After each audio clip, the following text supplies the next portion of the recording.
같이 말씀 보시도록 하겠습니다. 하나님 우리 보실 말씀은 데살로니가전서 4장 13절입니다. 데살로니가전서 4장 13절부터 5장 11절까지 조금 긴데요. 우리 같이 한번 말씀 보시도록 하죠. 데살로니가전서 4장 13절부터 5장 11절까지 우리가 이제 성경 통독 계속하고 있는데 우리가 성경 통독 이번 주에 또 했던 부분이기도 하고 또 지났던 부분이기도 하고 하니까 우리 같이 한번 읽어 가시도록 하죠. 4장 13절 찾으신 줄 알고 제가 읽을 때 같이 교독하시겠습니다. 형제들아, 자는 자들에 관하여는 너희가 알지 못함을 우리가 원하지 아니하노니 이는 소망 없는 다른 이와 같이 슬퍼하지 않게 하려 함이라. 우리가 예수께서 죽으셨다가 다시 살아나심을 받을진대 이와 같이 예수 안에서 자는 자들도 하나님이 그와 함께 데리고 오시리라. 우리가 주의 말씀으로 너희에게 이것을 말하노니 주께서 강림하실 때까지 우리 살아남아 있는 자도 자는 자보다 결코 앞서지 못하리라. 주께서 호령과 천사장의 소리와 하나님의 나팔 소리로 친히 하늘로부터 강림하시리니 그리스도 안에서 죽은 자들이 먼저 일어나고 그 후에 우리 살아남은 자들도 그들과 함께 구름 속으로 끌려 올려 공중에서 주를 영접하게 하시리니 그리하여 우리가 항상 주와 함께 있으리라. 그러므로 이러한 말로 서로 위로하라. 계속 5장 1절입니다. 형제들아, 때와 시기에 관하여는 너희에게 쓸 것이 없음은 주의 날이 밤에 도둑같이 이를 줄을 너희가 자세히 알기 때문이라. 그들이 평안하다 안전하다 할 그때에 임신한 여자에게 해산의 고통이 이름과 같이 멸망이 갑자기 그들에게 이르리니 결코 피하지 못하리라. 형제들아, 너희는 어둠에 있지 아니하며 그 날이 도둑같이 너희에게 임하지 못하리니 너희는 다 빛의 아들이요 낮의 아들이라. 우리가 밤이나 어두움에 속하지 아니하나니 그러므로 우리는 다른 이들과 같이 자지 말고 오직 깨어 정신을 차릴지라. 자는 자들은 밤에 자고 취하는 자는 밤에 취하되 우리는 낮에 속하였으니 정신을 차리고 믿음과 사랑의 호신경을 붙이고 구원의 소망의 투구를 쓰자. 하나님이 우리를 세우심은 노하심에 이르게 하심이 아니요 오직 우리 주 예수 그리스도로 말미암아 구원을 받게 하심이라. 예수께서 우리를 위하여 죽으사 우리로 하여금 깨어있든지 자든지 자기와 함께 살게 하려 하셨는데 같이 읽겠습니다. 그러므로 피차 권면하고 서로 덕을 세우기를 너희가 하는 것 같이 하라. 아멘. 우리 오늘 귀한 말씀, 교회여 하나님의 나라를 잊어버리지 마십시오. 교회여 하나님의 나라를 잊어버리지 마십시오. 오늘 말씀 우리 받기 전에 우리 같이 잠시 기도하시고 말씀 받도록 하겠습니다. 주님 감사합니다. 우리에게 주신 귀한 데살로니가전서의 말씀을 오늘 귀한 성도들과 함께 나누려고 합니다. 피곤하고 지쳐있는 주의 성도들 가운데 하나님 오늘 하늘의 백성으로 살아가는 주의 백성들 가운데 다시 한번 우리에게 말씀으로 깨닫게 하여 주셔서 주님 우리의 서야 할 자리가 무엇입니까? 우리가 붙잡아야 할 자리가 무엇입니까? 다시 한번 오늘 말씀을 통하여 우리에게 말씀하여 주시옵소서. 그리하여 주님 세상 사람도 아니고 하나님 백성도 아니고 이것도 아니고 저것도 아닌 어느 쪽에서도 힘을 얻지 못하는 세상에서 가장 가련한 자로 살아가지 않게 하여 불쌍한 자로 살아가지 않게 해주시고 이 세상에 아버지 하나님 어떠한 세포와 어떠한 환난 가운데서도 우리 주 예수 그리스도의 영광의 빛을 붙들고 사는 복되고 아름다운 주의 백성들 되게 하여 주시옵소서. 아버지 감사합니다. 예배로 저희를 불러주심을 감사합니다. 예배 부르심이 때로는 무거운 짐으로 여겨지지만 그러나 삶의 무거운 짐들을 다 내려놓고 나는 이 땅에 속하여 죄에 묶여 이 세상에 속한 일에 묶여 살아갈 존재가 아니고 저 하나님 나라의 백성으로 살아가는 백성임을 다시 한번 우리를 불러주시니 감사합니다. 예배를 통하여 다시 한번 우리가 이 자리에 서서 거룩하신 하나님 앞에 서는 것은 우리의 힘과 능력은 없지만, 우리는 주 앞에 설 용기도 없고 자격도 없지만은 예수 보혈의 은혜로 오늘도 주님 앞에, 하나님 앞에 예배할 수 있음을 감사하고 찬양하는 주의 무리 가운데 다시 한번 하늘로부터 놀라운 신령한 은혜를 부어주셔서 우리가 하나님의 나라의 백성임을 깨닫게 하여 주시고, 하나님 나라의 백성의 능력으로 살아갈 수 있도록 새 힘과 새 능력을 하늘로부터 부어주시옵소서. 오늘 그리하여 다시 한번 우리의 서 있는 자리와 우리의 정체성을 다시 한번 확인하고, 우리의 가야 할 길, 또한 이 세상에서 남겨진 일들, 우리가 무엇인지 깨달아 알아 주의 교훈을 따라 승리하는 우리 주 예수 그리스도의 복음이 작동되는 주의 백성들 되게 하여 주시옵소서. 오늘도 주께 귀한 예물 드려 봉헌하오니 주님 받아 주시옵소서. 아버지, 주님 앞에 아버지 하나님 제사를 드리며 소를 드린 백성들도 있었고, 양을 드린, 또한 아버지 하나님 더 작은 새를 드린 백성들도 있습니다. 주님은 경제적인 상황과 조건에 상관없이 다 하나님 앞에 예배드리라고 각양의 경제적인 차이들을 고려하여 다양한 예물로 주께 드리도록 하셨습니다. 오늘 주님 앞에 빈손 들고 나오지 않게 하여 주시고, 우리가 할 수 있는 최고의 선물들로, 감사의 제물로 주님 앞에 예물 드리오니, 열의 하나를 구별하여 드리고, 아버지 하나님 주께 감사 예물을 드리고, 아버지 하나님 선교 예물과 장학 예물을 구별하여 드리오니, 과부의 두 렙돈과 같은 우리의 모든 것을 받아 주님 영광 받아 주시고, 이것들이 사용되는 곳에 하나님의 영광이 드러나게 하여 주시옵소서.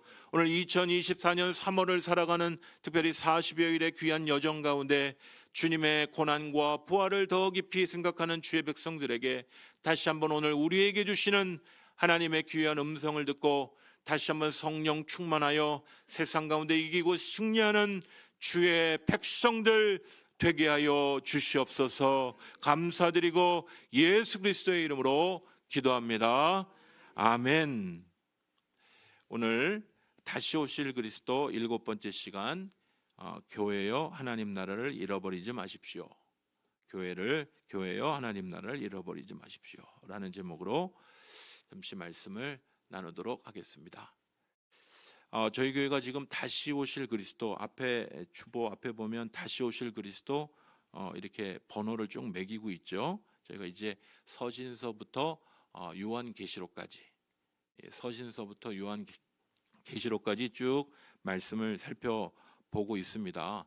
우리가 기억해야 될 것은 우리 주님은 십자가의 놀라운 은혜로, 부활의 놀라운 생명으로 우리와 함께 하시는 주님은 다시 오신다는 것입니다. 이걸 꼭 기억하십시오. 우리가 이제 70년대, 80년대 잘못된 종말론으로 어느 장소에 어느 단체에게만 주님이 오신다, 그래서 정말 가산탕진하는 잘못된 종말론들이 많았습니다만은, 그 미혹에서 우리가 꼭 기억해야 될 것은 주님이 오신다는 사실은 확실한 거죠. 그러나 비성경적인 종말론을 따르는 것은 주님의 뜻이 아닙니다만은, 주님이 다시 오신다는 사실은 가장 중요한 우리 성경의 진리임을 꼭 기억해야 합니다. 주님이 다시 오신다. 어려운 말로는 재림이다, 이렇게 얘기할 수 있는데요. 다시 오실 주님 앞에서 목회자인 저의 책임이 뭐냐 이렇게 물으신다면, 진정으로 한 성도라도 저의 설교를 듣고 회개하고 구원에 이르는 것입니다. 이 마틴 로이드 존스라고 하시는 목사님은 이런 얘기를 하셨습니다. 어느 목사가 평생 목회하면서 그의 설교를 듣고 단 한 명이라도 구원을 받는다면 나는 그 목사가 저지른 모든 죄를 용서해 줄 수 있다. 저는 이 말을 이제 이번 주에 책을 읽으며 이 말씀을 다시 한번 보면서 제 가슴에 손을 얹고, 제가 설교하고 목회하는 동안에 한 영혼이라도 구원받았는가? 자신의 죄인됨을 깨닫고 그리스도의 말씀 앞에 무릎을 꿇고 회개하고 구원받았는가? 저는 오히려 그렇게 하지 못하지 않았는가? 제 자신에게 다시 한번 생각하며, 명색이 이제 목회를 한다는 이름하에 사람들을 편안하게 하려고 애를 썼던 저의 모습을 떠올려 보게 됩니다. 왜냐하면 한 명이 중요한 시대니까. 한 명이라도 떨어지면 안 되니까. 그러니까 교회 와서 어려운 소리, 힘 빠지는 소리는 듣기 싫어하니까 그런 얘기는 안 하려고 하는 거죠. 천국이 있음을, 또 반대로 지옥이 있음을, 회개하지 않으면 지옥감을 얘기하지 못하고 죄의 이야기를 얘기하지 못하는 그런 안일한 목회를 한 사람은 아닌가. 여러분, 만약에 하나님을 기쁘시게 하지 않고 제가 하나님의 말씀을 대언하지 않는다면 저는 하나님의 종이 아니고 사람의 종일 것입니다. 사람의 딸랑이, 사람들이 좋아하는 말을 하는 그러한 사람의 딸랑이. 사람들을 기쁘게 해서는 안 되는데, 하나님을 기쁘시게 하고 하나님의 말씀을 대언해야 되는데, 구약의 선지자들처럼 하나님의 입이 되지 않고 자기 하고 싶은 얘기하고 성도들 좋아하는 얘기하는 사람의 종, 성도들을 깨워서 구원받도록 돕고 하나님의 나라를 대망하도록 돕는 것이 목회자의 책임인데, 그렇게 하지 못한 책망받을 목회자는 아닌지 제 자신이 다시 한번 떠올려 보는 말씀이었습니다. 갈라디아서 1장 10절, 이제 내가 사람들에게 좋게 하랴 하나님께 좋게 하랴, 사람들에게 기쁨을 구하랴 내가 지금까지 사람들의 기쁨을 구하였다면 그리스도의 종이 아니니라. 주인을 따르는 사람의 행동대로 가는 겁니다. 내가 사람을 따르면 사람의 종처럼 행동하는 거고, 내가 하나님을 따르면 하나님의 종처럼 말하고 행동하는 것이죠. 바울 사도는 갈라디아서에서요, 이 거친 표현을 씁니다. 이 바른 복음을 따르지 않으면 저주를 받을지어다. 조금 현대인이 듣기에는 아주 어감이 안 좋은. 근데 왜 그러냐면요, 다른 복음이 없으니까. 거짓 복음을 따르면 그 인생이 패가망신하는 거니까. 그래서 갈라디아 교회에게 강력하게 성도들을 깨웠던 것입니다. 진짜 목회자, 진짜 선교사는요, 사람들의 기분을 너무 중시하지 않는 거예요. 더 중요한 건 하나님이 지금 뭐라고 우리에게 말씀하신지를 그대로 전해야 하는 것이죠. 거칠고 힘들지만은 바른 복음, 살리는 예수 그리스도의 복음을 우리 바울 사도는 갈라디아 교회 공동체에게 전했던 겁니다. 여러분, 우리가 이 세상 나라와 하나님 나라 사이에서 우리가 소망을 가지고 살아가고 있는데, 우리가 어디에다가 소망을 두고 살아야 할지 오늘 데살로니가 교회 공동체에게 보낸 바울의 편지를 통하여서 오늘 우리가 붙잡아야 될 궁극적인 소망이 무엇인지 발견하는 복된 시간 되시기를 간절히 축원합니다. 우리가 이제 오늘 말씀을 보면서 먼저 기억해야 할 것은, 이 우리가 살펴보는 데살로니가 교회는 칭찬받는 교회다라는 것입니다. 오늘 1장 1절과 2절을 보면, 데살로니가 전서 1장 1절과 2절을 보면요, 우리가 너희 모두로 말미암아 항상 하나님께 감사하며 기도할 때 너희를 기억함은 너희의 믿음의 역사와 사랑의 수고와 우리 주 예수 그리스도에 대한 소망의 인내를 우리 하나님 아버지 앞에서 끊임없이 보게 되고 기억하게 된다. 이게 이 데살로니가 교회를 칭찬하는 말이 되겠습니다.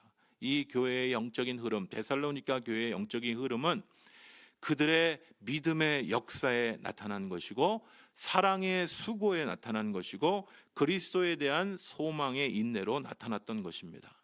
여러분, 우리 안에 있는 믿음은 역사로 나타나게 돼 있는 것입니다. 우리 가운데 있는 사랑은 성령의 능력으로 수고로 싹을 틔우게 되는 것입니다. 우리 가운데 믿음과 사랑이 있다고 하는데 도무지 그걸 볼 수가 없어요? 그럼 뭡니까? 그건 없는 거죠. 우리 가운데 믿음이 있고, 우리 가운데 사랑이 있고, 우리 가운데 또한 그리스도에 대한 소망의 인내가 있다면 믿음, 소망, 사랑, 이것들이 우리 가운데서 성령의 열매로 맺혀지고, 오늘 데살로니가 교회처럼 그 주변 지역인 마게도냐와 아가야 지역의 믿음의 소문이 펼쳐지는 이런 모습과 같이 나타나게 되는 것입니다. 예수 그리스도 안에 복음이 있고 믿음이 있는데, 구원의 역사가 있는데 그게 삶에 드러나지 않는다는 건 말이 안 되는 일인 것이죠. 우리 동서중앙교회도 참 칭찬받는 교회 아닙니까? 과거 천호동 지역에 세워져서 전도하기에 힘쓰고 저희들 3,000명 전도잔치 했던 제가 어렸을 때 기억이 아직도 기억이 납니다. 이 자리에 이제 장의자로 꽉 채웠던 말씀에 순종하기에 힘쓰고 주변 지역에 겸손하신 목사님과 성령 충만하고 특별히 우리 교회는 트레이드 마크가 뭐냐면 전도에 아주 열심인 교회예요. 얼마나 전도를 열심히 했는지 몰라요. 그죠? 전도에 열심히 있는 교회로 소문이 난 교회입니다. 이런 소문은 오늘 우리 교회에게 필요한 주의 은혜인 것입니다. 비록 우리가 가진 하드웨어는 많이 낡고 오래되었습니다. 그러나 아직도 우리가 가진 소프트웨어인 우리 교회 성도들, 주님을 따르는, 주님을 사랑하는 주의 성도들이 믿음과 소망, 사랑의 실천이 입소문이 나는 귀한 은혜가 여러분과 우리 교회 공동체, 이 지역사회 가운데 있기를 간절히 축원합니다. 부지런히 마지막 때를 살면서, 종말을 살면서 기도하고 전도하고 예배하고 정말 사랑이 넘치는 그런 동서중앙교회 공동체 되시기를 간절히 축원합니다. 이런 데살로니가 교회 공동체 안에 문제가 있었다. 무엇이냐면 그들 안에 부활에 대한 의심, 그리스도에 대한 재림에 대한 오해가 싹트고 있었다는 이야기입니다. 오늘 데살로니가 전서 4장 13절부터 14절에 보면요, 이런 이야기들이 조금 강조가 돼 있어요. 형제들아, 자는 자들에 관하여는 이게 무슨 얘기냐면 이게 믿음, 소망, 사랑의 칭찬을 받던 데살로니가 교회가 어느 날 믿음으로, 소망으로, 사랑으로 잘 지내다가 성령 충만하여 복음의 말씀대로 살다가 그들 가운데 자는 자가 생겼다는 거예요. 여기 뭐 예배 시간에 자는 자를 얘기하는 게 아니고 바로 죽는 자를 얘기하는 거죠. 그리스도의 재림을 기다렸어요. 그분의 다시 오심을 기다렸어요. 그런데 먼저 그들 가운데 자는 자가 생겼던 겁니다. 이건 두 가지가 있을 수 있겠죠. 첫 번째는 예수의 믿음, 예수 복음의 믿음, 소망, 사랑을 따르다가 이 땅에 환난을 만나고 핍박을 당하다가 죽임을 당하는, 그죠? 죽임을 당하는 그런 성도들이 생기는 것이죠. 믿음의 귀한 소망과 사랑과 이 소망을 붙들고 살다가 죽임을 당하는 거예요. 여러분, 때로 경건하게 살려고 하는 자들에게 세상에서 핍박도 있다고 말씀하는 것입니다. 때로는 그런 일들로 먼저 이 세상을 하직하는 성도들이 있었고, 또 한 부류는 주님의 믿음과 소망과 사랑을 따라가다가 먼저 세상을 떠난 육체적인 죽음을 맞이한 성도들이 있었던, 그래서 이것을 자는 자다. 우리가 성경에서는 우리가 믿는 자들의 죽음을 죽었다라고 얘기하지 않고 잔다라고 얘기하죠. 이게 뭔 뜻이냐? 바로 우리는 부활의 때까지 자는 것이, 그렇죠? 성경의 진리는 그것입니다. 우리는 부활의 생명을 가진 자들이기 때문에 죽은 것이 끝이 아니고 자는 것이에요. 성경 그렇게 표현하고 있습니다. 형제들아, 자는 자들에 관하여는 너희가 알지 못함을 우리가 원하지 아니하노니. 데살로니가 교회가 이걸 알기 원한다는 거죠. 만약에 이 부활에 대해서 알지 못한다면 소망 없는 다른 이와 같이 뭐 하겠습니까? 아이고 돈 좀 벌다가 인생 허무하게 죽었네, 참 부질없네. 몇 달 전에 먼저 천국 간 한 자매 죽은 것 같이, 그렇죠? 어려운 환경 속에서 자라다가 이제 조금 여행도 다니고 여행을 무척 좋아하던 자매, 이번 주에 왜 안 나왔어요? 여행 갔어요. 뭐 엄청 여행을 좋아하는, 그래도 또 교회도 열심히 사랑했어요. 그러다가 좋은 병원에 직원으로 있으면 뭐해? 6개월 만에 그렇게 허망하게 갔는데, 그죠? 안타까운 일입니다. 자기 건강검진을 안 하고 뭐하고 돌아다니는지 모르겠어요. 너무 안타까워요. 너무 안타까워요. 하지만 만약에 부활의 소망이 없다면 우리도 장례식장에 엎어져서 도대체 인생에 뭐 있냐, 다 잘 먹고 잘 입고 놀러 다니는 게 전부지, 그렇게 얘기했을 거예요. 정말 넌 정말 세상에서 불쌍한 자구나. 그렇게 소망이 없는 다른 이들과 같이 슬퍼하지 않았겠습니까? 그런데 데살로니가 교회 성도에게 너희에겐 부활이 있지 않니? 부활의 생명으로 살아가 있지 않니? 너희는 소망이 없는 다른 이와 같이 슬퍼하지 않게 하려 합니다. 우리가 예수께서 죽으셨다가 다시 살아나심을 믿을진데 이와 같이 예수 안에서 자는 것은 세상에서 예수 모르고 죽는 자들과는 다른 부활의 생명으로 살아가는 것이다. 하나님이 그와 함께 데리고 오시리라. 이 바울 사도는 데살로니가 교회에게 이렇게 당부를 하고 있는 것입니다. 이 말씀을 보면서 우리는 중요한 질문을, 데살로니가 교회에게 주신 이 말씀을 통하여 이 중요한 질문 두 개를 던지지 않을 수가 없습니다. 첫 번째, 여러분은 부활을 고대하고 사십니까? 완전한 부활의 영광을 고대하고 사십니까? 두 번째, 여러분은 그리스도의 재림을 고대하고 사십니까?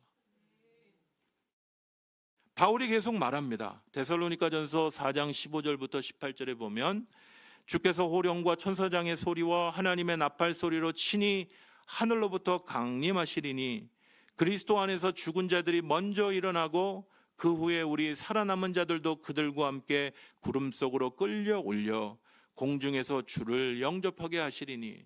무슨 귀신, 무슨 신화, 그 까먹는 소리냐 이렇게 얘기하실 수 있어요. 이게 뭔 소리냐? 이게 무슨 어떤 영화에 무슨 어디 봤던 무슨 그런 얘기가 아니냐? 이게 실제라는 거예요. 영적 실제인 겁니다. 여러분, 영적 실체를 성경에 알려주시지 않으면 우리가 뭘로 알겠습니까? 무슨 소설에서 영적 실체를 배우겠습니까? 아니면 어떤 허무맹랑한 어떤 토픽 뉴스에서 그 얘기를 듣겠어요? 성경이 알려주고 있는 이 실제 부활이 이루어지는 시점에 어떻게 살아남은 자와 죽은 자들이 부활로 일어나게 되는지를 표현하고 있는 것입니다. 이 일들은 갑자기 일어나게 될 것이고 이 일들은 주님이 다시 오실 때 일어나게 될 것이다. 그러므로 이 말씀으로 이러한 말로 서로 위로하라. 우리는 부활 안에 있습니다. 우리는 부활 안에 있다가 주님 안에 거하다가 먼저 가기도 하고 먼저 남기도 하고, 먼저 간 사람들 아쉬워하면서 남기도 하지만 우리는 부활 안에 있다가 주님을 만나 뵙게 될 것입니다. 서로 위로하라는 거예요. 우리의 위로가 어디 있습니까? 오늘 예배 마치고 케이크를 조금 준비했는데 그 케이크 먹고 위로를 받을 거예요? 별거 아닙니다. 그죠? 식사하면서 위로받을까요? 요즘 힘드니까 먹기라도 잘 먹자. 많이 먹으면 배가 아픕니다. 오늘도 우리 사랑하는 사모님이 우리 목사님 생일 내일인데 내일 못 차려준다고 밥을 크게 차려줬더니 예배 시간 전에 배가 또 아픈 거예요. 너 많이 먹었어요. 아침부터. 많이 먹으면 배 아픈 겁니다. 우리 인생이 그래. 좋다는 거 많이 해주면 오랜만에 그냥 이렇게 해주니까 얼마나 좋던지. 근데 또 화장실을 가야 되는 인생. 여러분, 우리가 부활을 붙잡고 사는 인생이 아니면, 부활이 없으면요 소망이 없어요. 늘 화장실에서 배 아프면서 그걸 위로받는 게 아니죠. 부활로 위로를 받아야 돼. 우리 가운데 예수 그리스도의 구원의 은혜로 위로를 받아야 되는 것이, 하늘의 부활의 놀라운 생명으로 우리가 살아가는 백성이므로 말씀 안에 위로를 받아야지. 우리가 다른 걸로 힐링도 중요합니다. 여행 가시는 거 뭐라는 거 아니에요. 좋습니다.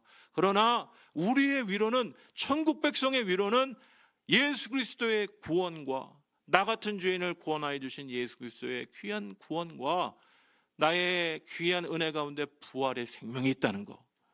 내 몸이 낡아지고 부서져도 부활의 은혜는 결코 제외되지 않으니까 그 은혜가 있으므로 우리가 서로 위로해야 하는 것입니다.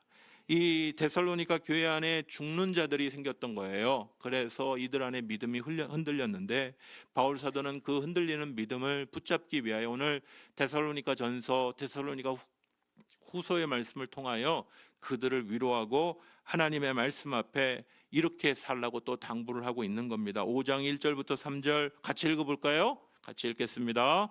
주의 날이 밤에 도둑같이 이를 줄을 안전하다 할 그때에 임신한 여자에게 해산의 고통이 이름과 같이 멸망이 그들에게 이르리니 결코 피하지 못하리라. 여러분, 도둑과 같이 주님이 임하신다. 좀 어감은 안 좋지만 도둑은요, 제가 딱 한 번 도둑 당한 경험이 있습니다. 이제 어느 장소에 갔는데 간밤에 잤어요. 근데 그 다음날 아침에 보니까 도둑이 왔다 간 거예요. 언제 왔다 갔을까요? 제가 생각할 때는 좀 늦게까지 얘기를 했는데 한 12시부터 한 5, 6시 인기척이 없었는데 분명히 한 3시쯤 지나간 것 같아요. 도둑은 그런 겁니다. 얘가 이분이 뭐 얘라고 누군지 모르니까 어떤 분이 오셨다고 하는지 모르니까 이분이신지 이 X인지 누군 모르겠어요. 어쨌든 여자분이 남자분이신지 그 도둑이 올 때 도무지 언제 오는 줄 모르는 거예요. 그러니까 우리 주님이 오실 때를 도둑처럼이라고 얘기하는 것은 우리가 언제 올 줄 모르는데 자고 졸면 안 된다. 그래서 도둑같이 이를 줄을 너희 자신이 자세히 알기 때문이다. 이렇게 얘기를 했고요.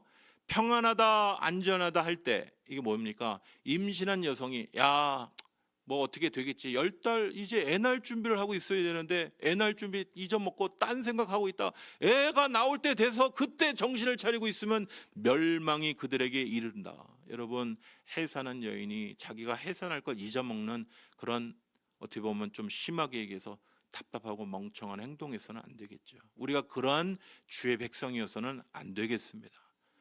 자기가 해산할 임산부라면 10달 후에 분명히 해산의 일들이 올 것을 아는데 그걸 잊어먹고 산단 말이죠. 이게 무슨 닭의 머리를 품고 사는 존재도 아니고 어떻게 그럴 수 있냐 말. 근데 우리 인생이 그렇다는 거예요. 정말 그래요. 10달 후면 애 낳는 거 아는데 깜빡 잊어먹는단 말이에요. 목사님, 요즘에는 내가 누군지도 잘 모르고 삽니다. 이런 분들 많죠. 여러분, 우리는 재림을 기다리는 자들입니다. 주님 오실 걸 기다리다가 깜빡 잊어먹어. 내가 뭐하고 살지? 그러다 보니 50년씩 훅 지나가는 거죠. 여러분, 다시 한번 이 말씀을 우리가 딴 것에 빼앗기면 안 된다는 이 말씀을 우리가 기억해야 합니다. 4절부터 7절 형제들아 너희는 어둠에 있지 아니하며 그날이 도둑같이 너희에게 임하지 못하리니. 우리는 어떠한 자들입니까? 오늘 4절부터 7절 너희는 다 빛의 아들이요. 여기는 왜 다른 얘기 안 했냐? 성경은 정말 이 남성주의 중심적이구나. 그렇게 얘기하지 마시고 아들이라는 단어에는 자녀라는 단어로 바꾸는 게 옳습니다. 그러니까 너희는 다 빛의 자녀요 낮의 자녀들이라 이렇게 생각하면 이걸 또 여자로 다 바꿨다고 생각해 보세요. 만약에 너희는 다 빛의 딸이요 낮의 딸이라 그러면 또 남자들이 어느 시대 또 다 일어나갖고 또 우리 남자로 다 바꾸자 맨날 그렇게 싸울 거 아니에요. 그죠? 그럴 필요 없습니다. 제가 만난 여성 신학자가 바꿔야 된다 이 성경의 이 단어를 그렇게 얘기하신 분이 있는데 그럼 아들을 딸로 바꾸면 딸을 언제 또 아들로 바꾸고 맨날 바꾸다가 끝날 거 아니에요. 그죠? 번역을 그렇게 할 필요 없고 너희는 다 빛의 자녀요 낮의 자녀들이라. 이 아들이란 얘기는 딸에게도 얘기를 하는 거예요. 우리가 밤이나 어둠에 속하지 아니하나니 그러므로 우리는 다른 이들과 같이 세상 사람들과 같이 자지 말고 오직 깨어 정신을 차릴지라 자는 자들은 밤에 자고 취하는 자는 밤에 취하느니. 그러니까 이게 밤의 문화에 속해 있으면요 빛의 자녀답게 살 수가 없어요. 제가 술 드시고 담배 피는 걸 뭐라는 건 아닌데 밤의 문화에 취하면요 이게 빛의 자녀답게 살기가 참 쉽지 않습니다. 다시 한번 정신을 차리고요. 우리는 이 복음에 속한 자로 이 하나님 나라의 새 시대에 속한 자로 살아가야 하는 것입니다. 8절과 10절에 보면 우리는 낮에 속하였으니 정신을 차리고 좀 건너뛰어서 하나님이 우리를 세우심은 노하심에 이르게 하심이 아니요 오직 우리 주 예수 그리스도로 말미암아 구원을 받게 하심이라. 예수께서 우리를 위하여 죽으사 우리로 하여금 깨어있든지 자든지 자기와 함께 살게 하려 하셨느니라. 오늘 이 말씀을 통하여 우리는 이 질문을 던져보지 않을 수가 없습니다. 나는 당신은 주의 날을 주님의 그 심판의 날을 기다리고 고대하고 살고 있냔 말이죠. 여러분 구약에서는요 창세기 3장 15절의 말씀에 종말적인 소망을 우리에게 살짝 보여줍니다. 그러면서 여자의 후손이 뱀의 후손을 정복할 그 미래의 사진을 우리에게 살짝 보여줍니다. 이게 3장 15절에 등장한 성경 전체의 그림입니다. 그러니까 드라마 처음 시작할 때 어떤 사고가 팍 일어날 때 그림의 전체 얘기를 싹 보여주면 처음 본 드라마의 시청자 이 뭔 소리야? 밑도 끝도 없이 막 사고가 나고 누가 어떻게 되고 그게 나중에 드라마를 읽어가다 보면 다 맞춰지는 것과 같이 창세기 3장 15절에 원복음이라고 하시는 이것은 뱀의 이 후손, 그러니까 사단의 세력들을 얘기하죠. 여자의 후손으로 오실 우리 주님께서 이기실 성경 전체의 그림을 살짝 보여주는 큰 그림이라는 것이죠. 이 놀라운 종말의 소망을 구약에서는 첫 번째 아브라함 한 사람에게 이루어지도록 하나님이 이루어 가십니다. 그리고 아브라함을 통하여 나오게 된 그의 자손인 이스라엘 백성이 일부분 그것을 성취하는, 다윗을 통하여 그것을 성취하는 그림을 보여주다가, 여러분, 이 뱀의 후손 악의 세력이 이스라엘 백성들을 꼬여서 잡아당기는, 그들을 타락시키는 장면을 우리가 보게 되죠. 하나님의 백성도 타락하는 것입니다. 여러분 꼭 기억하십시오. 하나님의 백성의 자리에 올바로 서지 않으면 타락하는 거예요. 그들이 제2차 포로로 바벨론의 아시리아로 그렇게 끌려가는 백성이 되었다라는 건 하나님의 백성이 구원의 자리를 잃어버릴 수 있다는 거예요. 꼭 기억하십시오. 그렇게 하나님의 귀한 백성들이 실패를 하고 하나님이 말씀하신 이 놀라운 구원의 역사, 오실 사람의 후손으로 오셔서 구원의 놀라운 일들을 하실 역사가 뒤엎어지는, 깨빡쳐지는 그런 상황들을 볼 때 선지자들이 막 예언을 하기 시작하는데 어떤 예언을 하느냐? 새 언약을 주실 분이 오실 것이다. 구약의 이사야, 예레미야, 여러 선지자들이 하나님의 입이 되어 사람들을 깨우기 시작했던 거예요. 잠자고 있는 영혼들을 깨우기 시작했던 겁니다. 다윗의 무너진 장막이 세워질 것이다. 예루살렘에 새 영을 부어주셔서, 새 날과 새 영을 부어주셔서, 하나님이 그의 백성에게 새 마음과 새 영을 부어주셔서 정말 율법으로도 할 수 없었던 새 일들을, 새 역사를 이루어 가실 것이다. 결국 이 일들이 기다리고 기다리던 이스라엘 백성에게 이루어지지 않고 신약으로 넘어가게 됩니다. 여러분, 신약에 넘어가 이 죄와 사망의 시대를 지나 주님의 이 귀한 사람의 아들, 사람의 후손으로 오실 메시아가 오셔서 이 이루실 종말의 일을 이루실 일들을 성취하신 분이 누구십니까? 바로 예수 그리스도신 거예요. 그래서 그 예수 그리스도께서 이 놀라운 하나님의 나라를 우리에게 알려주시고 그렇게 말씀하십니다. 새 시대가 도래했다.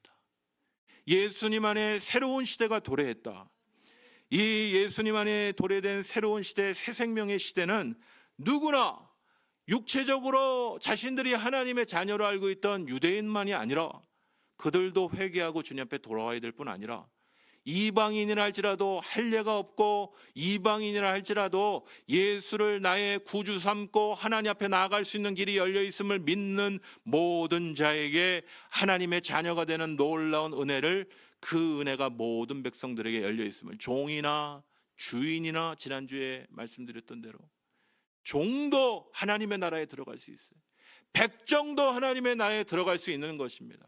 가난한 자도 주님의 나라에 들어갈 수 있고 부한 자도 주님의 나라에 들어갈 수 있는 것이, 많이 배운 자만 들어가는 나라가 아니요, 많이 배우지 못했어요. 목사님, 저는 난 놓고 그래도 헌금도 누가 써줘야 되지, 헌금 이름도 누가 써, 그런 자도 하나님의 나라에 들어갈 수 있는 것이, 하나님의 나라의 놀라운 은혜가 예수를 믿는 자에게 주어지게 되고 새 시대가 예수를 통하여 우리에게 주어지게 된 것입니다. 요한복음 1장 12절 영접하는 자 곧 그 이름을 믿는 자들에게는 하나님의 자녀가 되는 권세를 주셨으니, 기초 양육의 말씀을 나누다가 보니까 어떤 분들이 그렇게 물어요.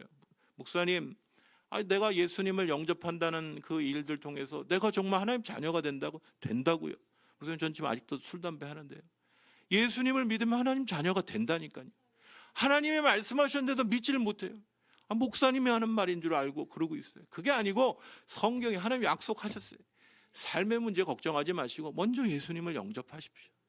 예수님이 필요함을 인정하시고 내가 죄인임을 인정하고 주님 앞에 전적으로 무릎 꿇고 엎드리십시오. 그리고 영접하십시오. 입으로 고백하십시오. 예수를 나의 주인으로 고백하십시오. 그러면 하나님의 자녀가 되는 새 시대에 들어가는 놀라운 은혜를 당신에게도 주실 것입니다. 같이 영접 기도를 했어요. 짧은 영접 기도를 했어요. 우리 저 뒤에 있는 형제도 같이 했고 같이 했어요. 목사님, 제가 그런 다음에 확 바뀐 건 없어요. 제 얼굴이 갑자기 멋진 배우가 된다든지 이러면 예수 믿겠는데 변한 것도 없는데요. 내 안에 새 생명의 놀라운 은혜를 예수님을 통하여 주신 것입니다. 영접하는 자 곧 그 이름을 믿는 자들에게는 하나님의 자녀가 되는 권세를 주셨으니 믿는 자에게 복이 있는 줄 믿습니다.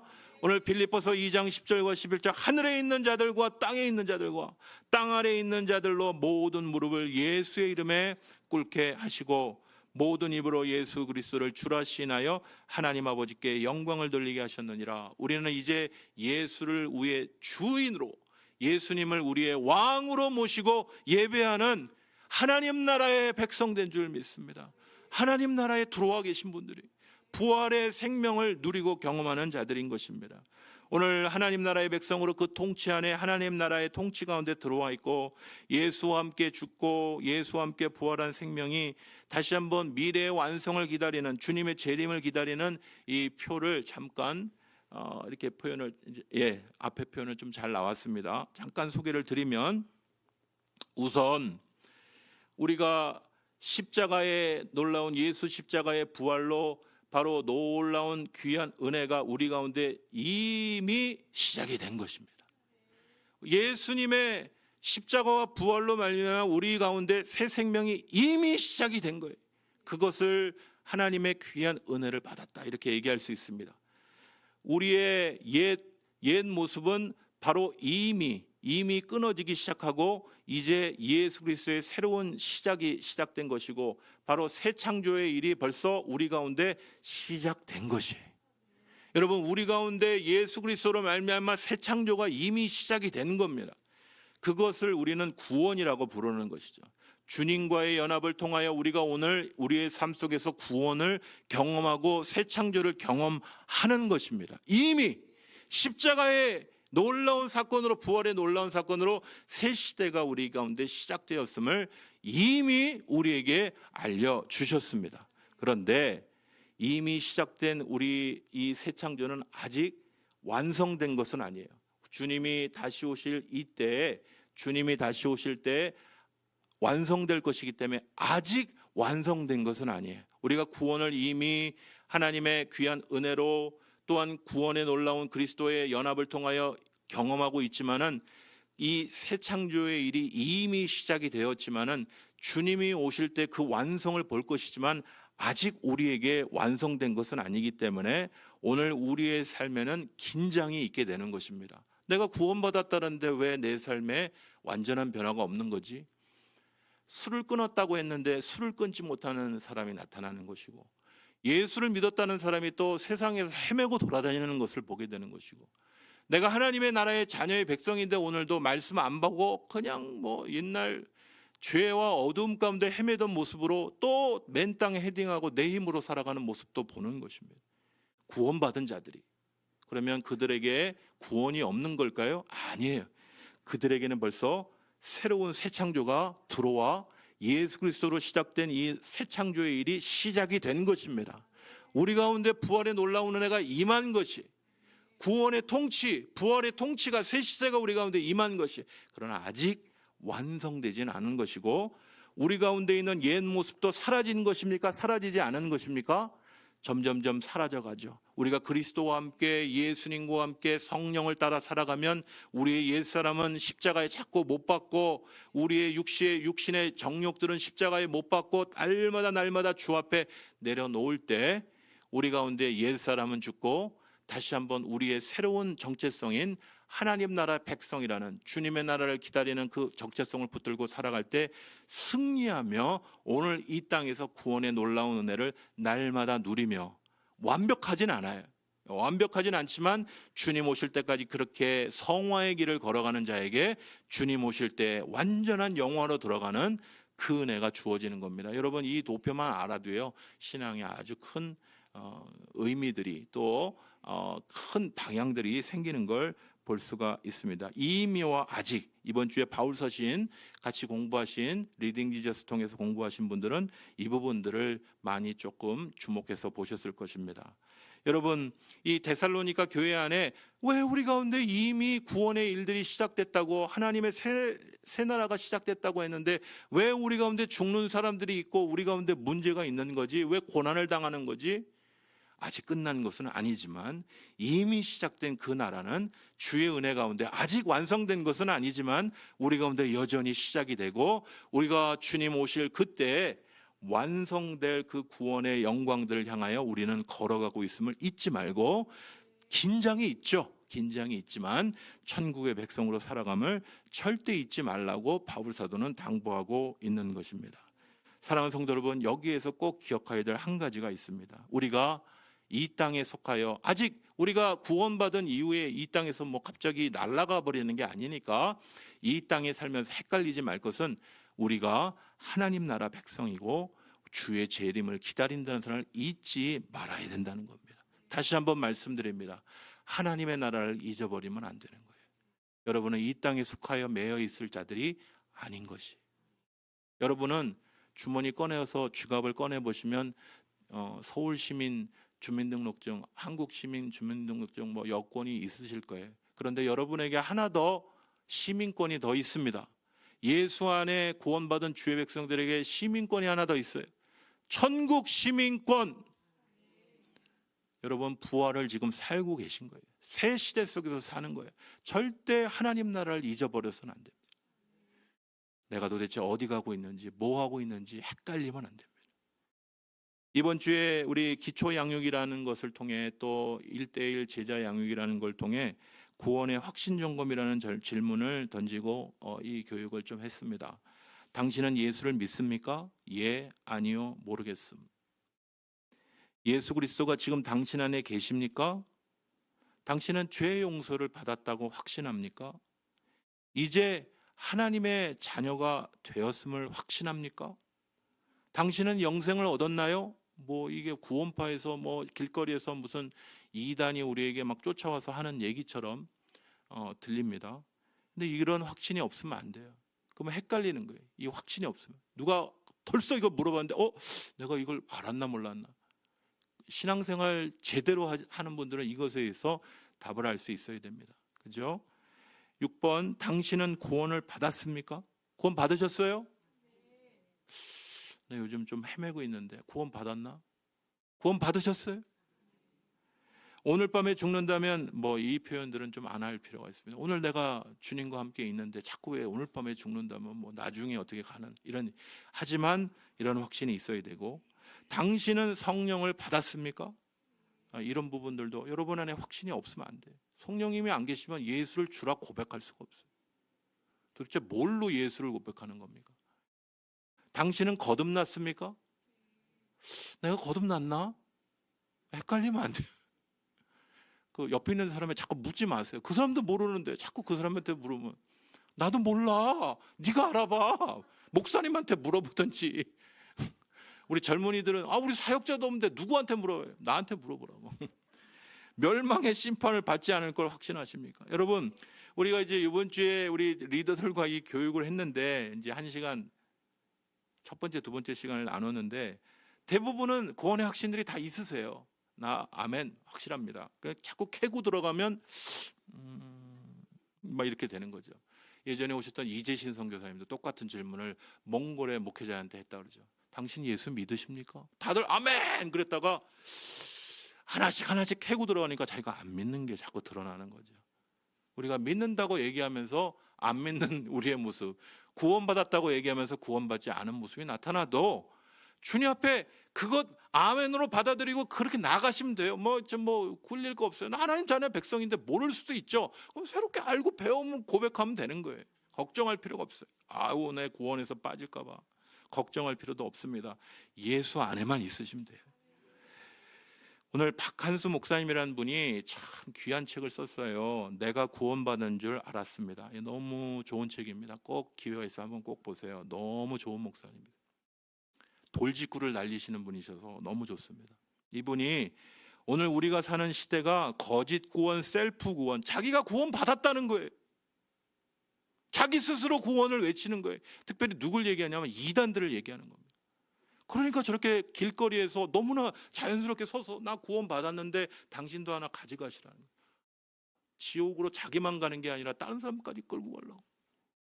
자기도 구원을 모르면서 셀프 구원을 외치는 이 시대 속에서 정말 많은 사람들이 구원에 대해서 모르고요. 그리고 인터넷 이런 데 보면요, 연예인이 막 구원에서 가리키고 앉았어. 그러면 저 사람이 돈도 많고 연예인이고 춤도 잘 추니까 예수 알겠지. 여러분 조심하십시오. 구원에서 너무 모르는 시대. 거짓 구원, 셀프 구원이 난무하는 시대다. 여러분, 이단들이 저렇게 자신 있게 서서 전도하는 건 자신이 구원받았다고 믿는 거예요. 정말 두려운 일입니다. 구원받은 겁니까 그들이? 너무나도 많은 사람들이 또한 어떠한 오해를 하냐면요, 교회당에 다니면 자기가 구원받았다 생각을 하는 거예요. 여러분, 교회당에 나온 것과 내가 예수를 믿는 것과는 별개의 문제인 거예요. 교회당에 나온 건 너무 잘하신 일이에요. 오랜만에 교회 오신 거 잘 오셨습니다. 그렇다면 여러분, 예수를 믿으시길 바랍니다. 예수를 믿지 않으면 구원받지 못해요. 교회 나온다고 구원받는 거, 그거 캐톨릭의 구원론이에요. 여러분, 우리는 개신교입니다.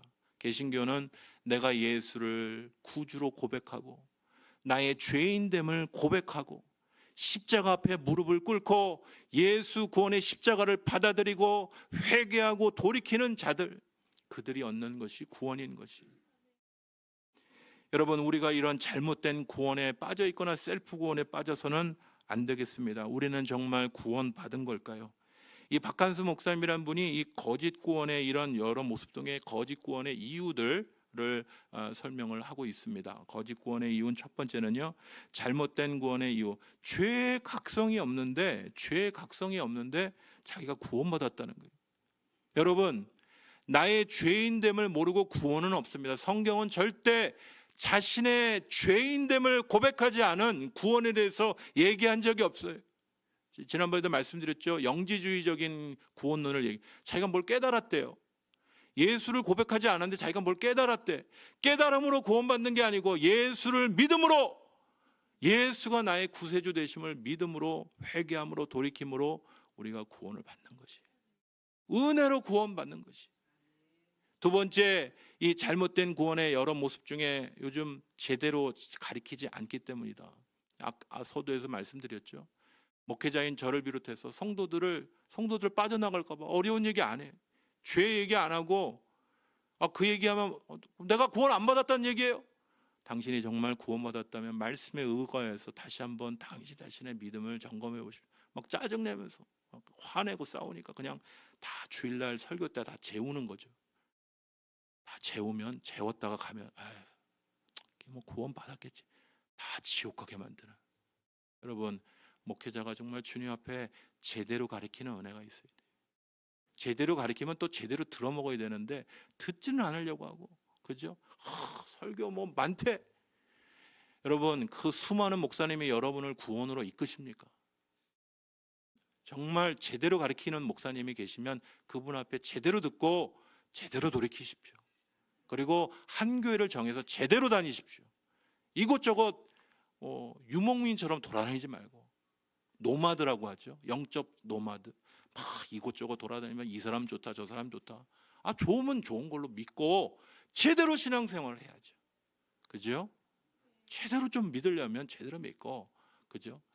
그리고 세 번째, 잘못된 구원의 모습들은 잘못된 복음에 빠져 있기 때문이다. 특별히 이 잘못된 복음은 뭐냐? 여러분, 예전에 어떤 영화가 있는데 이 목사님 그렇게 설명합니다. 어떤 리플리라고 하는 영화가 있는데, 이것은 아주 상류층, 굉장히 부유층인 어떤 자신의 어떤 동경의 대상을 따라하는 어떤 사람이 있어요. 근데 이 주인공이 동경의 대상을 막 따라하다가 그 사람을 죽여버렸어요. 그리고 자기가 그 자리를 딱 차지합니다. 그 사람처럼 행동하고, 그 사람처럼 말하고, 그 사람처럼 옷 입고, 그러면서 자기가 그 죽은 그 사람처럼 생각하는 거죠. 이런 영적인 오해를 가지고 사는 구원, 잘못된 구원을 가지고 사는 크리스찬들이 너무 많다. 종교인들이 너무 많다는 거예요. 여러분은 구원 받으셨습니까? 여러분은 예수 그리스도의 복음의 귀한 은혜로 구원받고 부활의 생명으로 사는 자입니까? 다시 한번 주의 말씀의 귀한 은혜를 붙잡고 예수의 귀한 은혜와 부활의 놀라운 은혜를 다시 한번 온전히 붙잡는 주의 귀한 성도들 되시기를 간절히 축원합니다. 여러분, 오늘 우리의 말씀을 통하여 우리가 말씀을 정리해 보도록 하겠습니다. 주님의 재림은요, 영광 중에 우리 가운데 다시 임하게 될 것입니다.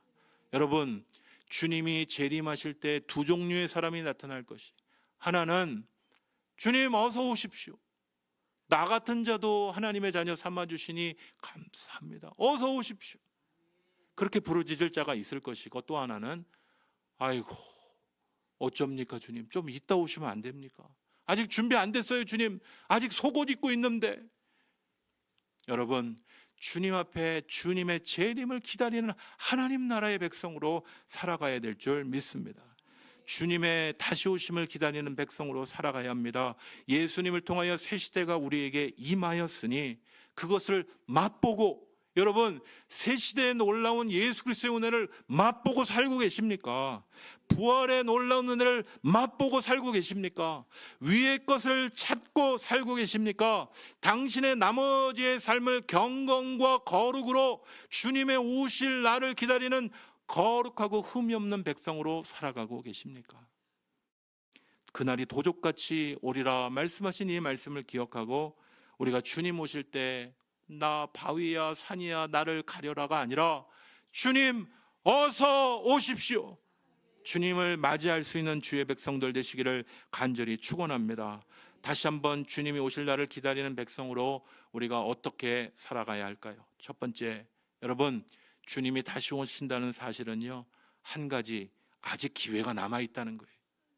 아직 우리가 천국 가지 않고 우리가 지옥 가지 않았다라는 이 현재의 삶이 남아있다는 건 아직 우리에게 기회가 있다는 거예요.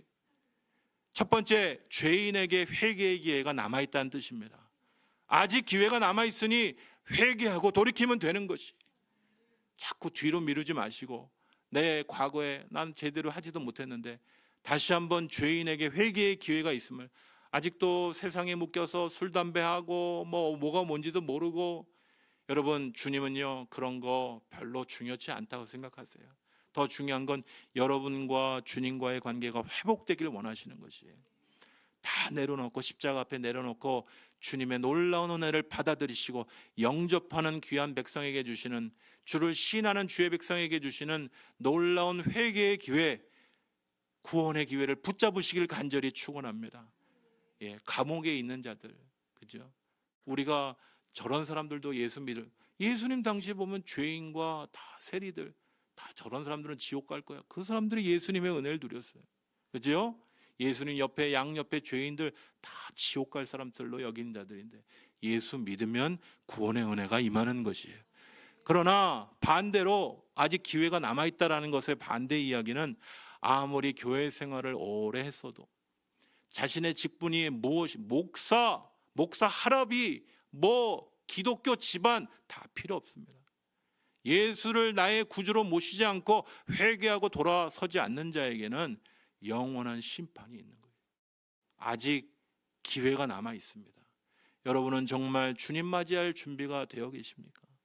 예수님이 나의 구주 되심을 믿고 그분이 나의 주인이심을 믿고 사는 구원의 백성으로 주님 오시는 날을 기다리는 구원의 백성들이십니까? 오늘 이 말씀을 기억하시고, 우리가 이미와 아직의 이 중간에 끼어있는 이 혼란한 긴장의 관계 속에서 힘을 잃고 계신 분들도 계시고, 때로는 내가 주님 앞에 뭐 못하고 있는데, 그러나 나는 아직 구원의 백성임을 다시 한번 기억하고 구원의 백성답게 다시 한번 예수의 이름으로 일어나시기를 간절히 축원합니다. 다시 한번 내가 선줄로 여기는 주의 백성들 혹시 계시다면 다시 한번 주님 앞에 겸손히 무릎 꿇으십시오. 선줄로 여긴 자는 넘어질까 두려운 것이, 회개하고 주의 복음 앞에 바로 서는 주의 은혜가 있어서 우리가 주님 오실 때 주님 앞에 서서 마라나타 주 예수여 어서 오시옵소서, 주님의 다시 오심을 맞이하실 수 있는, 참으로 그분의 놀라운 영광에 동참하실 수 있는 주의 귀한 성도들 되시기를 간절히 축원합니다. 우리 같이 기도하시겠습니다. 여러분, 우리에게 소망은요, 예수님이 우리에게 소망이 되십니다. 감사합니다 주님. 이제 주님 곧 보는군요. 여러분, 지치지 마시기 바랍니다.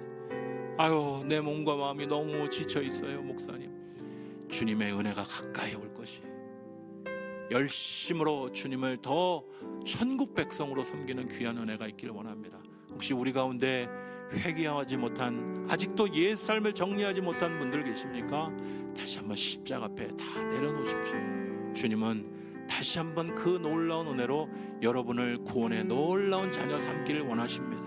다시 한번 그 은혜 앞에 우리 같이 기도하고 오늘 축도함으로 예배를 마치도록 하겠습니다. 기도하시겠습니다.